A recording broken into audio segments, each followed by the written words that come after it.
See, I told you glutamate forms from glutamate plus ammonia, right? These two combines and forms glutamate. This is glutamate. Okay, glutamate, it combines with ammonia to form glutamate. Okay, this glutamine is synthesized from alpha ketoglutarate acid. Alpha ketoglutarate. When alpha ketoglutarate combines with ammonia, it forms glutamate. Glutamate again combines with ammonia to form glutamate. This is actually the step. Okay, glutamate, it forms from glutamate, alpha ketoglutarate. Okay, you remember this one. You see, this alpha ketoglutarate is actually a substrate in TCA cycle. Is actually a substrate in TCA cycle. This TCA cycle is required for energy generation. So whenever more amount of ammonia is synthesized, more amount of alpha ketoglutarate will be utilized to synthesize glutamate. So the levels of alpha ketoglutarate for energy synthesis or energy generation will come down. Are you able to understand what I am saying? So you see, when there is excessive amount of ammonia in the body, more amount of alpha ketoglutarate is utilized to synthesize glutamate. So when this happens, there will be less alpha ketoglutarate for TCA cycle, which is very important for energy generation.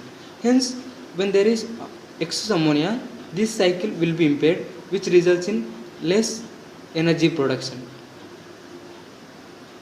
So ATP, the amount of ATP will come down. This is how the toxicity of ammonia occurs. So the toxicity of ammonia is mainly due to reduced ATP. This is especially very important in brain. Okay, hence whenever there is higher level of ammonia, this will be toxic to brain. Brain is more prone for toxicity of ammonia.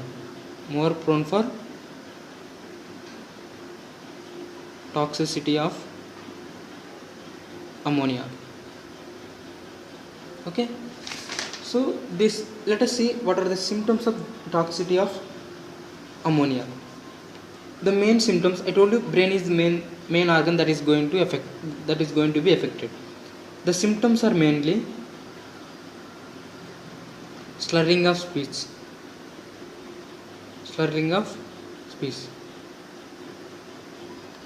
Another one is blurring of vision.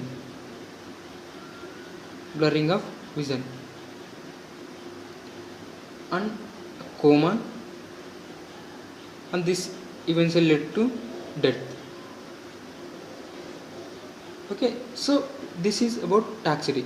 Let us see in which conditions the ammonia levels will increase. Okay, the conditions in which ammonia levels increases.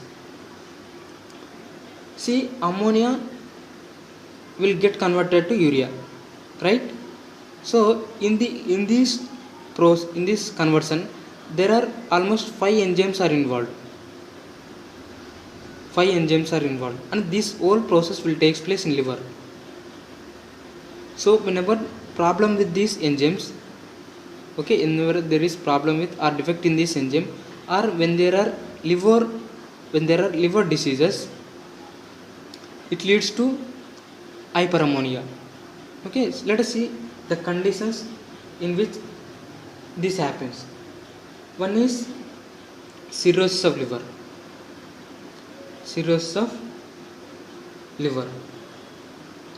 or when there is alcoholic liver disease.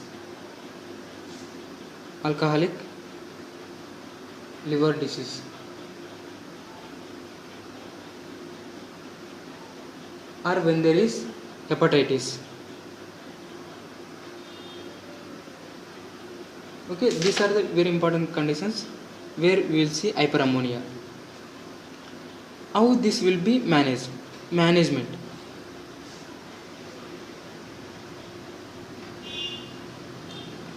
So we'll restrict the protein diet because ammonia is produced from metabolism of amino acids, right? So we'll restrict the protein diet. Restriction of protein diet must be done. Use of antibiotics for bowel disinfections. Okay, I told you in the bowel or intestine there are certain bacteria which liberate ammonia by their action on urea, right? So we'll give antibiotics to prevent or kill those intestinal bacteria. Okay, one is use of antibiotics for bowel disinfections. And we'll maintain acid base balance because I already told you one of the important function of ammonia is to maintain acid base balance. So acid base balance must be maintained. Acid base balance maintenance. And we'll avoid hepatotoxic drugs.